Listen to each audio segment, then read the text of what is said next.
Departmental cricket पर आयद पाबंदी खत्म करने का ऐलान। वज़ीर-ए-आज़म शहबाज शरीफ का कॉमनवेल्थ गेम्स के खिलाड़ियों से खिताब।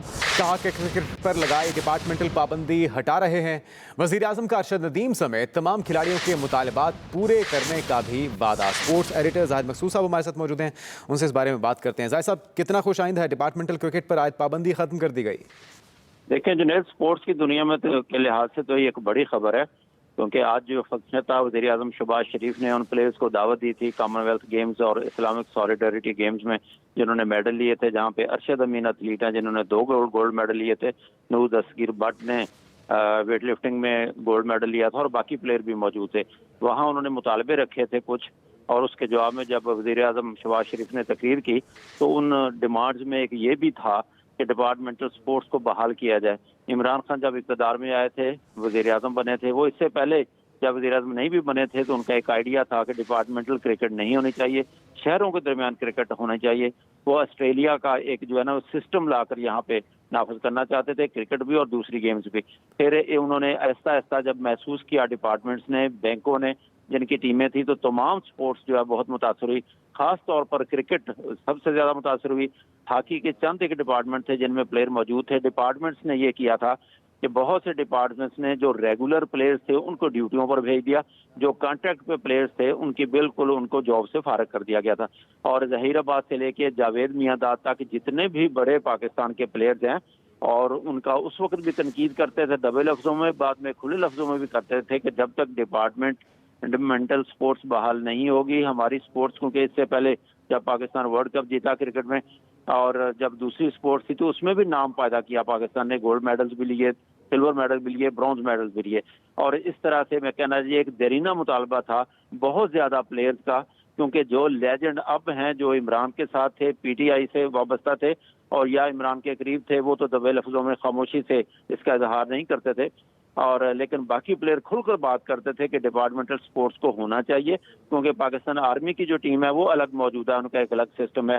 वापडा जैसे है, वापडा ने बहुत से प्लेयर्स अपने रखे हुए थे जो रेगुलर थे, लेकिन जो कॉन्ट्रैक्ट पे तो वो फारग कर दिए थे, या उनको ड्यूटियों रेगुलर्स को ड्यूटियों पर भेज दिया था और कॉन्ट्रैक्ट वाले फारग कर दिए थे। आज एक बहुत अच्छी खबर है। इसी के साथ ही जाहिर है थोड़ा सा इजाफा करने के लिए कि जैसा उन्होंने कहा अरशद अमीन ने कि मेरे गाँव में है, वहाँ स्कूल को प्रमोट किया जाए, एक मिसाली गांव बनाया जाए। वज़ीर आज़म ने कहा मिसाली का लफ्ज़ तो अब खत्म हो गया, लेकिन आपके गांव की आपके तमाम मुतालबात पूरे किए जाएंगे। और जहां तक उनकी इनामी रकम बढ़ाने का तल्लक है तो वज़ीर आज़म का कहना था कि मुल्क इस वक्त क्राइसिस से गुजर है, इसलिए फौरी तौर पर इस पर अमल नहीं हो सकता, लेकिन हम हमेशा हौसला अफजाई करते रहेंगे। तो जाहिद साहब, खेलों के फ़रोग के लिए खिलाड़ियों की हौसला अफजाई कितनी ज़रूरी होती है? और यकीनन जिस तरह से वज़ीर आज़म ने तमाम मुतालबात माने हैं, तो उन मुतालबात की भी एक बार फिर से अगर आप बता सकें, क्या क्या मुतालबात थे खिलाड़ियों के जो कि वज़ीर आज़म से किए गए? जुनैद, देखें, उनके सबसे ज्यादा मुतालबात थे, उनके गांव में एजुकेशन थी, उनकी ग्राउंड थी, एथलेटिक की ग्राउंड की भी उन्होंने कहा था, रिक्वेस्ट की थी, डिपार्टमेंटल क्रिकेट की भी उन्होंने की थी, और एक और मुतालबा किया था कि प्लेयर्स की जो इनामी रकम है, जो कि पाकिस्तान स्पोर्ट्स बोर्ड अपनी पॉलिसी बना चुका है कि जो गोल्ड मेडल जीतेगा 50 लाख मिलेगा और इसी तरह से कम होते जाएंगे पैसे। तो प्लेयर्स का ये कहना था कि अब अखराजात बहुत हैं और प्लेयर्स अपने तौर पर करते हैं, उनकी कोई सरपरस्ती नहीं की जाती। जब अपने तौर पर कर कर गोल्ड मेडल पाकिस्तान ले सकता है, जबकि टारगेट अरशद अमीन, नूर दस्तगीर भट्ट सब ओलंपिक्स को रखते हैं, तो जब तक ये प्राइज मनी नहीं बढ़ाई जाएगी इधर लोग आएंगे नहीं। जहां तक डिपार्टमेंट्स का ताल्लुक है तो ताहिर जुमा जो कौमी हॉकी टीम के कप्तान होते थे, उनकी एक बात याद आ गई कि उन्होंने कहा था कि मैं बैंक में जॉब करूंगा और फिर मैं फ्यूचर का मंजूरुल हसन और रशीदुल हसन की तरह मैं आगे तरक्की करूंगा। और फिर वो डिपार्टमेंट में गए, उन्होंने बैंक में जॉब की, वहां से तरक्की करते हुए पाकिस्तान टीम के कैप्टन भी बने और वर्ल्ड कप जीतने वाली टीम के वो मेंबर भी थे। इस तरह से डिपार्टमेंट्स में जाने से, क्योंकि हमारे कल्चर में जब 20-22 साल का कोई लड़का हो जाता है, खिलाड़ी होता है, स्पोर्ट्स करता है, वो अपनी एजुकेशन को ज्यादा बरकरार नहीं रख सकता, लेकिन इसके साथ ये होता है कि अगर उसको जॉब मिलती जाए तो उसके घर वालों को भी इनकम शुरू हो जाती है और फिर वो यकसुई के साथ अपनी तरबियत भी, अपनी ट्रेनिंग भी जारी रख सकता है। इसलिए बड़ा अफसोसनाक है, क्योंकि अभी जो हॉकी टीम थी हमारी कॉमनवेल्थ गेम्स गई, वहां भी बाज़गश्त आई थी और हालैंड के यानी कि जो डच कोच है उन्होंने भी कहा था कि प्लेयर्स को ना डेलियां मिलती हैं ना पैसे मिलते हैं, तो प्लेयर किसके लिए हॉकी खेलें और किसके लिए बाकी स्पोर्ट्स में आए। तो हौसला अफजाई बहुत जरूरी है ताकि बैरून मुल्क टूर भी कर सकें और इनकी प्राइज मनी में भी इजाफा हो सके। हौसला अफजाई ज़रूरी है और मुतालबात पूरे करने का वादा भी किया गया है। कितने पुरुमीद हैं और कितना पुरुमीद होना चाहिए आपके ख्याल में जाहिद साहब इन खिलाड़ियों को भी कि वादे पूरे भी हो सकेंगे, वफा भी हो सकेंगे? देखें, ये एक लंबा प्रोसेस होगा मेरे ज़ाती नुक्ता नज़र से, क्योंकि डिपार्टमेंटल स्पोर्ट जहां तक है कि बहुत से डिपार्टमेंट्स ने अपनी हॉकी टीमें ख़त्म कर दी थी, अपनी दूसरी जो है स्पोर्ट्स उन पर भी पाबंदी लगा दी थी, प्लेयर्स को भी नहीं रखते थे। लेकिन एक सर्कुलेशन आएगा, फिर एक लंबा प्रोसेस होगा। उन डिपार्टमेंट्स वाले अपने स्पोर्ट्स डिवीजन भी कई ख़त्म कर चुके हैं, बैंक हैं या दूसरे महकमे हैं, तो उनको एक लंबे प्रोसेस के तौर पर दोबारा इस धारे में लाना होगा।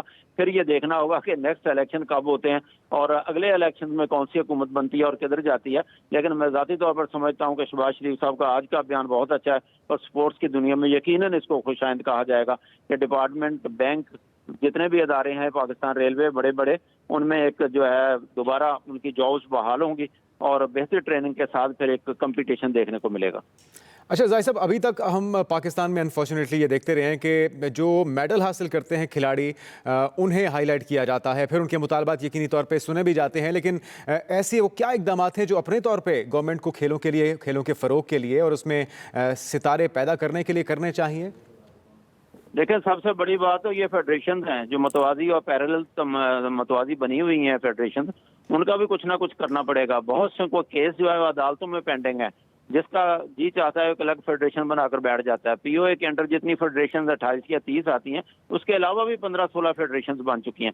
जब तक कि पाकिस्तान स्पोर्ट्स बोर्ड फेयर नहीं होगा, इसकी पॉलिसी जो बनाई जाती है उस पर अमल नहीं होगा, 4 साल के टेन्योर के बाद पाबंदी लगाएगी कि सेकंड टाइम इलेक्शन नहीं लड़ सकता, वही ओहदेदार जो है किसी और ओहदे पर आ जाते थे। तो इसके साथ साथ जो है फेडरेशनों को जो ग्रांट दी जाती है उसका भी हिसाब किताब होना पड़ेगा। जैसा कि पाकिस्तान हॉकी फेडरेशन पर अक्सर तनकीद होती है कि सिंध गवर्नमेंट, वफाकी गवर्नमेंट और डिफरेंट अदारों की तरफ से उनको माली इमदाद दी जाती है। अभी हाल ही में देखें कि पाकिस्तान स्पोर्ट्स बोर्ड और पाकिस्तान हॉकी फेडरेशन खुलकर सामने आ गए हैं। पाकिस्तान स्पोर्ट्स बोर्ड कहता है हम हॉकी को, हम नए इंतखाबात को नहीं मानते, जबकि खालिद सजाद खोकर और हैदर हुसैन इसके सेक्रेटरी बने, उन्होंने कराची में अपने इलेक्शन करवाए, अपने ओहदेदार मुंतखब कर लिए। इस तरह से स्पोर्ट्स फैलेगी नहीं, बढ़ेगी नहीं, बल्कि ये तो एक किस्म का जैसे मतवाजी फेडरेशनें बनती हैं, इसी तरह से मजीद नुकसान पहुंचेगा हॉकी को और बाकी खेलों को भी। बहुत शुक्रिया। जाहिद मकसूद साहब हमारे साथ मौजूद थे, इसी मामले पर बात करेंगे। सलीम खालिक साहब ने भी हमें ज्वाइन किया है। सलीम खालिक साहब, कितना खुश आइंद देख रहे हैं इन इकदामात को? मुतालबात भी पूरे करने का वादा हुआ और पाबंदी भी ख़त्म की गई है डिपार्टमेंटल क्रिकेट पर।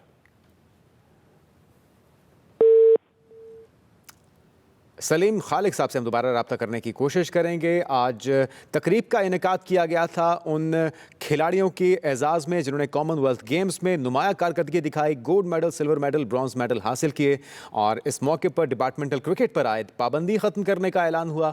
वज़ीर आज़म शहबाज शरीफ ने कॉमनवेल्थ गेम्स के खिलाड़ियों से गुफ्तगू में ये कहा कि क्रिकेट पर लगाई गई डिपार्टमेंटल पाबंदी वो हटा रहे हैं। इसके साथ साथ मुतालबात भी रखे गए खिलाड़ियों की जानिब से। अरशद नदीम की तरफ से ये कहा गया कि तालीम का मसला है, उनके गाँव में सहूलियात फराहम की जाएँ, स्टेडियम का होना ज़रूरी है, वो तमाम वसाइल मुहैया किए जाएँ जिससे नए स्टार्स उभर कर सामने आ सकें। एक बार फिर से सलीम खालिक साहब हमारे साथ मौजूद हैं, उनसे इस बारे में बात करते हैं। सलीम खालिक साहब, आप क्या समझते हैं, कितना अच्छा है ये इकदाम जो हुकूमत की तरफ से अब उठाया गया है और इस तसलसल का होना कितना ज़रूरी है आगे भी? जी, ये बहुत ज़बरदस्त फैसला है हुकूमत का और काफ़ी अरसे से ये मीडिया का और क्रिकेटर्स का और जितने दूसरे खेल है सब लोगों का एक मुतालबा था कि डिपार्टमेंट जो है इनको दोबारा बहाल करना चाहिए। और ये खुशाइंद बात है कि वज़ीर आज़म ने आज जो बर्मिंघम ओलंपिक्स, ये कॉमनवेल्थ गेम में जो मेडल जीत कर आए उन लोगों के खिताब करते हुए इस चीज़ का ऐलान किया। और इससे आप देखिएगा पाकिस्तान में स्पोर्ट्स जो है वो फले फूलेंगे, क्योंकि जब इमरान खान साहब ने पाबंदी लगाई थी तो कहा ये गया था कि इससे बहुत इम्प्रूवमेंट आएगी और बड़ा फर्क नजर आएगा। लेकिन सबके सामने है पाकिस्तान में खेलों में कोई ऐसा फर्क नजर नहीं आया, बल्कि जो खिलाड़ी हैं उनका हाल खराब हो गया। कोई टैक्सी चलाने लगा, कोई दूसरी कोई सुजुकी चलाने लगा, कोई दूसरे और जॉब करने लगा।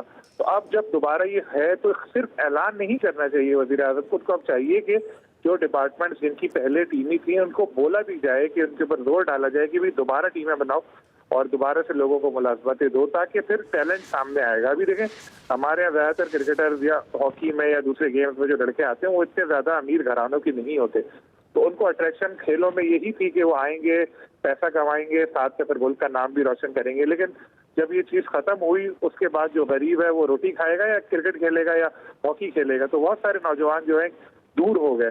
लेकिन उम्मीद है कि अब इस फैसले के बाद जो है, जो ऐसे लड़के हैं जो अपने घर के रोजगार का सोच रहे थे उनको जॉब्स मिलेंगी, वो दोबारा आएंगे स्पोर्ट्स में और हमारा जो स्पोर्ट्स है वो आगे बढ़ेगा। खासतौर पर जो क्रिकेट में जो मसाइल हुए थे, जो नया टैलेंट आना शुरू होगा, दुरुस्त। क्योंकि अभी हम 4-5 खिलाड़ियों के ऊपर बेस कर रहे हैं, लेकिन आगे फिर हमें और भी प्लेयर ऐसे मिलेंगे और हमारा जो स्पोर्ट्स है और आगे जाएगा।